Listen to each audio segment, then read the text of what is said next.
दोस्तों नमस्कार। ये है AB क्लासपुर यूट्यूब चैनल जिस पर आपका हार्दिक स्वागत है। आइए ये प्लेटो जो यूनानी दार्शनिक था, इसकी जो क्लास है, आज हमारा तीसरी क्लास है ये, इसको आगे बढ़ाते हैं और तैयारी भी करते रहते हैं, जिनको हम यानी बहुविकल्पीय प्रश्नों के माध्यम से पूरी क्लास प्लेटो को समाप्त करना है। तो आइए शुरू करते हैं। दोस्तों उससे पहले एक विनम्र निवेदन है आपसे कि हमारे यूट्यूब चैनल AB क्लासपुर को अवश्य ज्वाइन करें, बेल आइकन दबाएं और ऑल नोटिफिकेशन पर भी क्लिक करें, जिससे आने वाली सारी वीडियोज़ आपको मिल सकें। तो आइए इसका जो पहला प्रश्न है उसको हल करते हैं। पहला प्रश्न है, प्लेटो के साम्यवाद का सिद्धांत है। तो प्लेटो के साम्यवाद का सिद्धांत क्या है ये बताना है। क्या संरक्षक वर्ग के लिए है, या सैनिक वर्ग के लिए है, या संरक्षक और सैनिक दोनों के लिए है, या कि उत्पादक वर्ग के लिए है। तो इस प्रश्न को आपने उत्तर दे दिया होगा। जो इस प्रश्न का सही उत्तर होगा वो ऑप्शन नंबर सी हो जाएगा। यानी प्लेटो महोदय ने जो है संरक्षक और सैनिक दोनों वर्गों के लिए जो है साम्यवाद की अवधारणा का विकास किया है। तो इस प्रकार इस प्रश्न का सही उत्तर ऑप्शन नंबर सी हो जाएगा। आगे देखते हैं दूसरा प्रश्न। दोस्तों यह है दूसरा प्रश्न, प्रश्न नंबर 44 है ये। इसमें लिखा हुआ है, निम्न में से कौन सा युग्म सही रूप में सुमेलित नहीं है, ये बताना है। यानी कौन सा युग्म है ऐसा जो सही सुमेलित नहीं है, उसी को आपको बताना है। तो क्या हाब्स लेवियाथन की पुस्तक नहीं है, लेवियाथन पुस्तक क्या हाब्स की नहीं है, या अरस्तु की पुस्तक पॉलिटिक्स नहीं है, या प्लेटो की पुस्तक द प्रिंस नहीं है, या रूसो की जो पुस्तक है सोशल कंटेंट, क्या ये सम्मिलित नहीं है। तो बताना है कौन सा इसमें से सही है। तो आप जानते हैं दोस्तों कि हाब्स जो है लेवियाथन लिखी गई पुस्तक है, अरस्तु की जो है पॉलिटिक्स है, प्लेटो की द प्रिंस है या नहीं ये बताइए। रूसो सोशल कॉन्ट्रैक्ट ये भी सही है, नहीं ये तीनों सही हैं, लेकिन द प्रिंस जो है ये प्लेटो की पुस्तक ना होकर के मैकियावेली की पुस्तक है। तो इस प्रकार जो है दोस्तों इस प्रश्न का हमारे उत्तर ऑप्शन नंबर सी सही हो जाएगा। यानी यही सुमेल गलत है। देखते हैं दूसरा प्रश्न। दूसरा प्रश्न है, प्रश्न 45 है, राज्य ओक या चट्टान से नहीं बल्कि उसमें निवास करने वाले व्यक्तियों के चरित्र से उत्पन्न होता है। यह कथन किसका है, यह कहने वाले कौन है ये बताना है। क्या J.S. मिल हैं, या हाब्स हैं, या लाक हैं, या प्लेटो हैं। ये 45वां प्रश्न है। इस प्रश्न का उत्तर आपको देना है। तो जो सही उत्तर होगा दोस्तों आपने टिक कर लिया होगा। इस प्रश्न का सही उत्तर ऑप्शन नंबर जो है डी हो जाएगा। यानी ये कथन जो है प्लेटो महोदय से संबंधित है, या प्लेटो ने कहा है। प्लेटो ने कहा था कि जो राज्य होता है वो ओक या चट्टान से नहीं बनता है, बल्कि उसमें निवास करने वाले व्यक्तियों के चरित्र से बनता है या उत्पन्न होता है। आगे देखते हैं दूसरा प्रश्न। यह है 46वां प्रश्न आपका। ये लिखा हुआ है इसमें, इनमें से कौन युग्म जो है सही सुमेलित नहीं है ये बताना है। मैं और भय दोनों जुड़वा भाई हैं। J.S. मिल का कथन है, क्या सही है गलत, परीक्षण करते चले। दूसरे बी नंबर में लिखा है, राज्य व्यक्ति का विराट रूप है, ये प्लेटो का कहना है, सही है गलत। दूसरा है, मनुष्य एक सामाजिक प्राणी है, क्या ये हाब्स ने कहा है। या स्वतंत्रता बंधनों का अभाव है, अरस्तु ने कहा है। तो कौन इसमें से एक जो सही सुमेलित नहीं है वही बताना है। तो मैं और भाई जुड़ा हुआ भाई है, क्या यह सुमेलित, इनमें से कौन युग्म सही सुमेलित। दोस्तों ये प्रश्न तो उल्टा लिखा हुआ है, केवल इसमें एक सुमेलित है वो देखना है। कौन सुमेलित है ये नहीं शब्द मित्रों काट दीजिए, ये नहीं कट जाएगा। इनमें से कौन युग्म सही सुमेलित है ये बताना है। तो इस प्रश्न का सही उत्तर ऑप्शन नंबर जो है बी हो जाएगा। यानी राज्य व्यक्ति का विराट रूप है, यही है जो प्लेटो महोदय ने कहा है।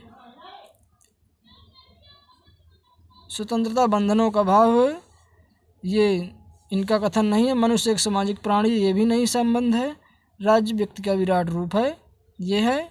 भय और भय ये हाब्स का कथन है। तो इस प्रकार इस प्रश्न का सही उत्तर ये हो जाएगा। आगे देखते हैं द लाज एक पुस्तक है मित्रों, द लाज एक पुस्तक है, यह किसकी है ये बताना है, किसने लिखा है। हाब्स ने क्या लिखा है, या अरस्तू ने, या प्लेटो ने, या इनमें से कोई नहीं। तो बताना है कौन सा सही होगा। तो द लाज पुस्तक है, आप जानते होंगे। इस प्रश्न का सही उत्तर ऑप्शन नंबर जो है सी हो जाएगा। नेक्स्ट प्रश्न को देखते हैं। प्लेटो दर्शन है और दर्शन प्लेटो है। प्रश्न है प्लेटो दर्शन है और दर्शन ही क्या है, प्लेटो है, ये किसने कहा है। मैक्सी ने क्या कहा, क्या कैटलिन ने, या एमर्सन ने, या वेपर ने। तो बताना है कि किसने इसको कहा है ये वाक्य। तो इस प्रश्न का मित्रों उत्तर आपने दिया होगा।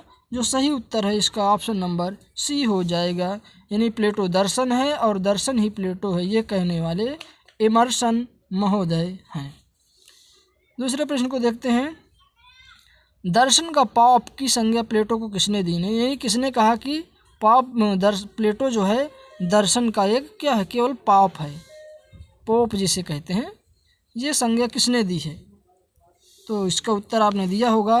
तो उत्तर जो सही होगा आपका ऑप्शन नंबर बी नंबर सही हो जाएगा, यानी कैटलिन ने यह वाक्य कहा था। दूसरे प्रश्न को देखते हैं फिर। प्लेटो की रिपब्लिक का एक अंश काल्पनिक है और एक अंश आदर्शवादी है। प्लेटो की एक रिपब्लिक जो पुस्तक है उसके संबंध में किसी व्यक्ति का कहना है कि ये एक अंश इसका काल्पनिक है और एक अंश जो है इसका आदर्शवादी है।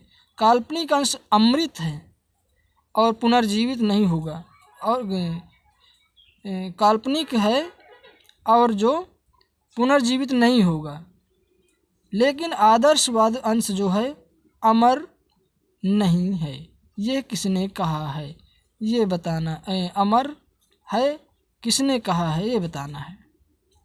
क्या सिसरो ने कहा है, या दांते ने, या प्लेटो ने, या जेनेट ने। तो इस प्रश्न का सही उत्तर ऑप्शन नंबर डी हो जाएगा, यानी यह कथन जेनेट महोदय का है। दूसरे प्रश्न को देखते हैं।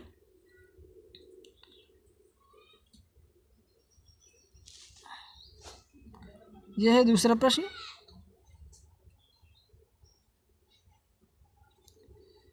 ये रहा। प्लेटो ने एथेंस में कितने अतिथियों नहीं है दोस्तों, आतताइयों का शासन देखा था। तो ये आतताइयों हैं, ठीक है मित्रों, ये अतिथियों नहीं है। कितने आतताइयों का शासन और कितने नैतिक आदर्शों का प्रभाव देखा था, ये बताना है था। 20 आतताइयों का, या 30, या 40, या इनमें से कोई नहीं। तो इस प्रश्न का सही उत्तर ऑप्शन नंबर बी हो जाएगा, यानी 30 आतताइयों का शासन और प्रभाव जो है प्लेटो ने एथेंस देश में या एथेंस नगर में जो है देखा था। दूसरे प्रश्न को देखते हैं। तो प्लेटो का यह विश्वास है कि शासन सत्ता केवल उन लोगों के हाथ में होनी चाहिए जो आर्थिक स्वार्थों से लिप्त हों, या अहंकार से लिप्त हों, आर्थिक स्वार्थों से लिप्त और आकर्षण से लिप्त हों, या इनमें से कोई नहीं। तो दोस्तों इस प्रश्न का सही उत्तर ऑप्शन नंबर सी हो जाएगा, आर्थिक स्वार्थों से लिप्त और आकर्षण से अनलिप्त ना हो, ये होना चाहिए। इसका सही उत्तर ये हो जाएगा, यानी आर्थिक स्वार्थों से संलिप्त ना हो और ना आकर्षण से संलिप्त हो, ये प्रश्न सही हो जाएगा। सुधार लीजिए इसको। नेक्स्ट को देखते हैं।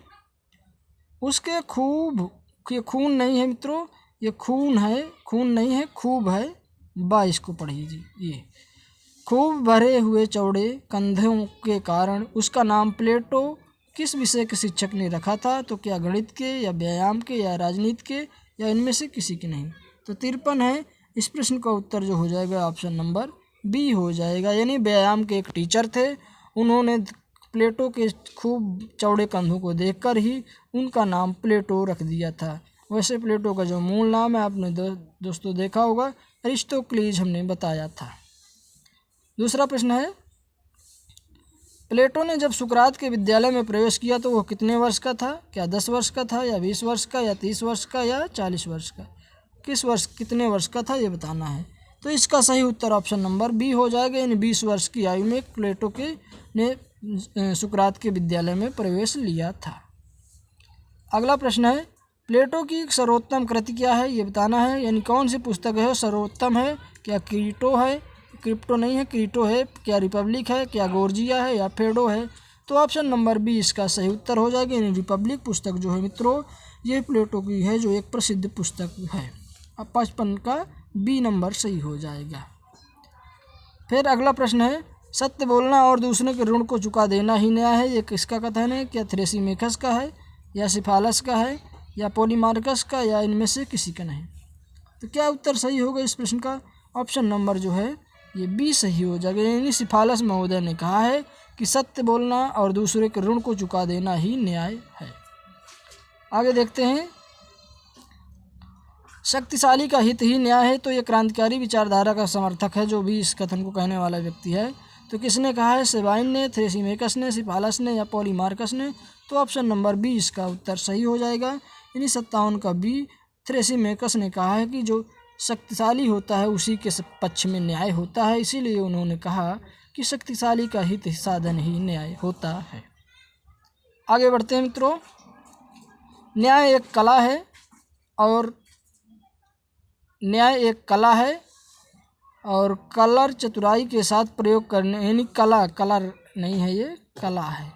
कला चतुराई के साथ प्रयोग करने का नाम है, किसने कहा है? न्याय एक कला है और कला जो है चतुराई के साथ प्रयोग करने का नाम है। ये कहने वाले कौन है? क्या सिफालस हैं या मैक्सी हैं या पॉलीमार्कस हैं या सेबाइन है? तो किसके सबसे किसने कहा है? तो इस प्रश्न का सही उत्तर ऑप्शन नंबर सी हो जाएगा। यानी पॉलीमार्कस ने कहा है कि न्याय एक कला है। आगे देखते हैं, न्याय भय का शिशु है। न्याय भय का शिशु है, यह कहने वाले कौन है? क्या क्वायरे ने कहा है या ग्लाउकान ने कहा है या फोस्टर ने या वेपर ने? तो इस प्रश्न का आपको उत्तर देना है। आपने टिक भी कर लिया होगा, तो इस प्रश्न का सही उत्तर जो हो जाएगा ग्लाउकान हो जाएगा। ये कान, ये सही उत्तर हो जाएगा। ठीक है मित्रों, तो ऑप्शन नंबर बी इसका सही हो जाएगा। आगे देखते हैं, 60वां प्रश्न है, राज्य किसी पत्थर या लकड़ी से नहीं उत्पन्न हुआ है बल्कि मानव के मस्तिष्क और बुद्धि की उपज है, ये किसने कहा है? तो इससे संबंधित अभी इसी तरह का एक प्रश्न आपने देखा है मित्रों। तो इस प्रश्न का सही उत्तर ऑप्शन नंबर बी हो जाएगा। यानी प्लेटो महोदय ने यह वाक्य कहा है। 61वां प्रश्न है, कौन आदर्शवादी विचारक है? तो ये आसान प्रश्न है। क्या प्रोथा है या मार्कस है या प्लेटो है या इनमें से कोई नहीं? तो इस प्रश्न को आपने जवाब दे दिया होगा। सही उत्तर ऑप्शन नंबर सी हो जाएगा। यानी प्लेटो जो है आदर्शवादी विचारक है। अरस्तु, प्लेटो, सुकरात ये जो हैं क्या हैं आपके आदर्शवादी विचारकों की श्रेणी में आते हैं। आगे देखते हैं, 62वां प्रश्न है, आदर्शवाद निम्न में से किस नाम से जाना जाता है? तो क्या कल्पनावाद उसी को कहते हैं, रहस्यवाद या आतंकवाद या तत्ववाद? तो बताइए कि 62 का प्रश्न उत्तर क्या होगा? तो इस प्रश्न का सही उत्तर ऑप्शन नंबर जो है आदर्शवाद निम्न में से किस नाम से नहीं जाना जाता है? तो क्या आतंकवाद से जाना जाएगा इसको? नहीं, इसको आतंकवाद से नाम से नहीं जाना जाता, बाकी सभी के नाम से जाना जाता है। तो सही उत्तर ऑप्शन नंबर सी हो जाएगा। अगला प्रश्न है और अंतिम प्रश्न है इस क्लास का, प्लेटो का शिष्य किसे कहा जाता है? तो बताइए प्लेटो का शिष्य कौन था? क्या सुकरात थे, अरस्तु थे, रूसो थे, लाक थे? तो ऑप्शन नंबर जो इसका यानी 63 का ऑप्शन नंबर बी सही उत्तर हो जाएगा। यानी अरस्तु थे जो प्लेटो के शिष्य थे, जबकि प्लेटो स्वयं सुकरात के शिष्य थे। तो दोस्तों ये क्लास आज की यहीं समाप्त होती है। हमारे प्रश्नों का संकलन और वीडियो अच्छी लगी हो तो हमारे यूट्यूब चैनल AB क्लासपुर को अवश्य ज्वाइन करें, बेल आइकन दबाएं और ऑल नोटिफिकेशन पर भी क्लिक करें, जिससे आने वाली सारी वीडियोज़ आपको पहले मिल सकें और आप तैयारी को बेहतर कर सकें। तो AB क्लासपुर ये यूट्यूब चैनल का नाम है मित्रों, इसको ज़रूर आप सब्सक्राइब करें। धन्यवाद।